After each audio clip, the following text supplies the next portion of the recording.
Ya teman-teman, kembali lagi sama saya dan di sini saya kedatangan suatu laptop. Laptop yang dikirim oleh AMD yang bermerek dari MSI Delta 15 seperti contoh yang ada di sini. Tapi di sini saya tuh tidak akan review laptop yang ada di sini. Cuma mengasih tahu apa itu AMD Advantech dan juga contohnya laptop yang ada di sini, MSI Delta 15 sebagai perbandingannya. Dari kriteria AMD Advantech, pasti kalian juga udah tahu lah AMD Advantech tersebut dia itu seperti apa di kalangan laptop. Itu suatu peraturan dari AMD yang dimana harus sesuai dengan ciri-cirinya supaya mendapatkan standar laptop yang paling bagus atau yang terbaik lah untuk gaming maupun content creator, yang dimana ada beberapa syarat-syaratnya seperti contoh dari segi prosesor, GPU maupun yang lainnya lah. Nanti saya akan jelaskan satu persatu untuk yang ada di sini. Sebagai perbandingannya menggunakan MSI Delta 15. Untuk AMD Advantech, dia itu kebanyakan di harga 20 juta lah, kurang lebihnya seperti itu. Tapi memang kebanyakan di atas 20 juta, ya dimana syaratnya yang pertama, untuk AMD Advantech, dia itu menggunakan Ryzen 5000 series maupun 6000 series. Kalau di tahun lalu, dia itu menggunakan 5000 series untuk awalannya utama. Tapi sekarang sudah keluar 6000 series, jadi ya ditingkatkan lah 5000 atau 6000 series. Dia itu masih termasuk di AMD Advantech untuk persyaratannya. Tapi di sini MSI Delta 15 dia menggunakan Ryzen 7 5800H, udah sesuai lah. Serta kecepatan boostnya dari base-nya 3,2 sampai maksimal di 4,4 GHz. Untuk TDP-nya dia itu di 45 Watt. Serta ada iGPU bawaan Vega 8 dari bawaan prosesornya. Jadi ya itu salah satu syaratnya lah. Yang dimana di Ryzen 5000 series untuk di CPU-nya. Lalu yang kedua di GPU. Untuk AMD Advantech dia itu dimulai dari 6000 series menggunakan 6600, 6700, dia itu udah sesuai syaratnya. Kalau yang ada di sini dia itu menggunakan 6700M yang dimana memiliki 10 GB untuk VRAM-nya GDDR6 dengan GPU power sampai di 135 Watt supaya performanya lebih maksimal jika untuk bermain game maupun produktivitas yang lainnya supaya lebih powerful. Dan selanjutnya dari segi RAM dia itu maksimal di up to 64 GB.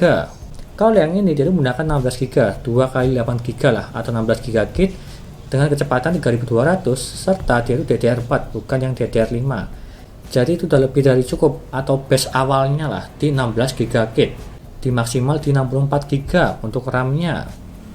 Selanjutnya ada fitur AMD Smart, yang dimana AMD Smart yang tersebut dibagi dua, ada Smart Shift dan juga Smart Access, ya dimana memiliki fungsi yang berbeda. Kalau yang pertama di Smart Access dulu, Smart Access tersebut dia memiliki dua tipe juga, di memori maupun di GPU. Seperti contoh yang ada di sini gambarannya. Dan untuk Smart Access Memory atau kebanyakan orang bilangnya tersebut di SAM, dia itu adalah suatu fitur yang memberikan tambahan tenaga pada CPU dengan akses langsung ke memori yang ada di GPU ketika menggunakan kombinasi di Ryzen 5000 series maupun di 6000 series dan juga menggunakan kartu grafis di RX 6000 series.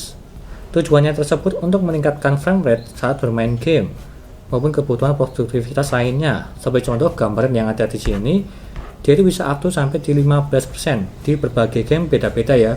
Ada yang di 5%, ada yang di 10% maupun di 15% maksimalnya jika lo mengaktifkan SAM, Smart Access Memory. Lalu yang kedua, Smart Access Graphic. Kalau yang ini secara dinamis memberikan kinerja puncak dan daya tahan baterai yang optimal dalam mengontrol layar secara langsung. Tergantung aplikasi yang aktif di layar kalian, beda-beda untuk yang ini. Serta selanjutnya, Smart Shift. Untuk Smart Shift, itu juga ada dua, yang Max maupun yang Eco. Tapi saya akan jelaskan dulu apa itu Smart Shift. Untuk Smart Shift, suatu teknologi yang eksklusif lah, yang memungkinkan CPU dan GPU terpisah dan bekerja sama untuk meningkatkan kinerja dan efisiensi energi. Dan juga AMD mengklaim kinerja yang tersebut bisa sampai di 14% lebih baik di laptop AMD saat menggunakan Smart Shift dalam hal gaming, rendering, maupun produktivitas lainnya. Itu penjelasannya. Tapi yang pertama di Smart Shift Packs dulu, yang dimana fungsinya dia itu akan lebih meningkatkan kinerja laptop dan juga akan berfungsi pada saat bermain game serta untuk meringankan beban juga di laptop kalian pada saat prosesnya tersebut. Kurang lebihnya seperti itu untuk penjelasannya. Tapi kalau yang Smart Shift Eco, sama seperti namanya Eco, dia itu dirancang untuk membuat baterai Anda bekerja lebih lama saat bermain game. Serta Smart Shift Eco dapat secara otomatis memindahkan sebagian besar beban kinerja dari grafis terintegrasi di CPU Ryzen atau DV8 lah, seperti contoh yang ada di sini, saat menggunakan daya baterai, dan dapat memindahkan kembali ke GPU distrik saat laptop berjalan dengan menggunakan AC, atau kembali menggunakan RX 6700. Ya, tergantung kebutuhan kalian. Kalau ringan-ringan, dia itu akan mengganti ke distrik GPU-nya, sehingga lebih menghemat daya lah. Kalau misal pada saat bermain game, dia itu akan berputar menggunakan GPU eksternal RX 6700. Jadi intinya dia itu bisa switching lah, tergantung kebutuhan kalian, ringan maupun berat, supaya baterainya tersebut lebih hemat. Kurang lebihnya seperti itu. Lanjut ke displaynya. Untuk display AMD Advantage, dia itu harus premium. Seperti contoh, ada spesifikasi minimalnya di 144Hz, dan juga dia itu mempunyai latency rendah dan juga support AMD FreeSync, serta minimal kecerahannya di 300 nit, serta menggunakan layar panel IPS atau OLED, dan juga 100% sRGB. Kalau di laptopnya yang ada di sini, MSI Delta 15, dia menggunakan panel IPS, dan juga di sini layarnya sampai di 240 Hz. Jadi dia itu lebih tinggi daripada 144 Hz, dan juga memiliki kecerahan cahaya atau brightness-nya 300 nit, serta 100% sRGB juga untuk editing video maupun foto, lebih akurat untuk warnanya, dan juga support untuk AMD FreeSync untuk bermain game supaya lebih mulus untuk gambarnya. Lanjut ke pendinginan laptop. Untuk AMD Advantage, dia itu harus sanggup mendinginkan CPU maupun GPU yang ada di sini. Meskipun CPU dan juga GPU tersebut yaitu kelas atas di Ryzen 7, Ryzen 9 maupun di GPU RAM 1000 series, dia itu harus bisa mendinginkan supaya untuk jangka panjang dia itu bisa dipakai terus atau dipakai berjam-jam lah. Tidak perlu khawatir untuk overheat. Jadi untuk laptop yang ada di sini dia itu menggunakan dual fan di bagian kiri dan juga di bagian kanan untuk mendinginkan CPU dan juga GPU. Jadi intinya untuk syaratnya AMD Advantage, laptop kalian harus dingin. Yang dimana dia itu dingin dan juga quiet, dia itu diam atau silent lah. Jadi tidak berisik dan juga dia itu dingin dari segi suhunya, sehingga performanya terjaga di CPU maupun di GPU. Dan apalagi di tombol WASD yang ada di sini, dia itu harus di bawah 40 derajat dari segi suhunya. Bisa dibilang standar gaming lah untuk saat ini, kebanyakan menggunakan WASD. Jadi harus di bawah 40 derajat supaya aman lah untuk feel pengetikannya pada saat bermain game. Kurang lebihnya seperti itu. Kita lanjutkan ke software Adrenalin. Pastinya ada lah software Adrenalin yang ada di AMD untuk mengatur berbagai hal, seperti contoh dari segi SAM, Smart Access Memory, serta yang lainnya lah, untuk mengakses fitur-fitur pendukung. Tapi pastinya ada lah jika kalian install driver yang dimana udah termasuk software AMD Adrenalin, dia itu udah otomatis ada. Dan yang terakhir dari segi pengujian gamingnya, dia tuh harus di atas 100 fps atau di 100 fps lah untuk rata-ratanya. Saya tuh menggunakan MSI Delta 15 dari serinya A5 EFK9S7 080ID, yang dimana menggunakan Ryzen 7 5800H dan juga RX 6700M.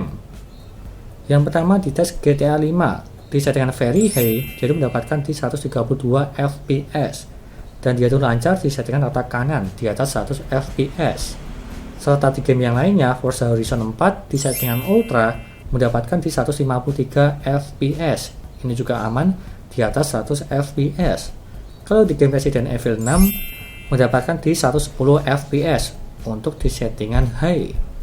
Serta di game yang lainnya di Apex Legends di settingan very high, dia mendapatkan di 115 fps seperti contoh yang ada di sini. Dan yang terakhir di game Dota 2 di settingan high, dia mendapatkan di 102 fps. Jadi bisa dibilang rata-ratanya di 100 fps. Tapi di beberapa game ada yang di bawahnya 100 fps lah, tergantung settingan kalian di medium maupun di high. Tapi kalau semuanya di medium masih bisa lah. Tapi kalau yang saya uji ini, dia itu di high, ultra maupun di very high, dia itu bisa lancar semua, tergantung gamenya. Jadi termasuk di AMD Advantage untuk ciri-cirinya. Kurang lebihnya seperti itu. Dan juga tambahan dari segi SSD NVMe-nya minimal menggunakan 1 tera sih kalau saya baca ya. Koreksi aja kalau salah, ada yang 512 GB, ada yang 1 tera, tapi itu yang NVMe Gen 3 untuk minimalnya. Kalau yang ada di sini saya tuh menggunakan NVMe 1 tera Gen 3. Jadi bisa dibilang itu sesuai. Kurang lebihnya seperti itu untuk penjelasan AMD Advantage di laptopnya MSI Delta 15. Itulah ciri-cirinya yang sangat rekomen lah jika rekan gaming maupun konten kreator untuk membawa kemana-mana berbeda seperti PC ya, yang dimana sudah sangat bagus sekali untuk performa dan juga sudah teruji lah. Dari berbagai game, kualitas layar, serta suhunya dingin, maupun menggunakan CPU maupun GPU yang tinggi. Jadi itu yang dimaksud dengan AMD Advantage. Meskipun harganya cukup tinggi ya, di 20 jutaan, kurang lebihnya seperti itu. Dan itu aja penjelasan dari saya untuk AMD Advantage, semoga bermanfaat. Jika kalian sedang mencari laptop gaming, ini salah satu contoh yang sangat bagus sekali di AMD Advantage, yang dimana sudah menghitungkan dari segi berbagai aspek, seperti yang saya jelaskan tadi di awal. Kurang lebihnya seperti itu. Sekian dari saya, dan terima kasih sudah nonton.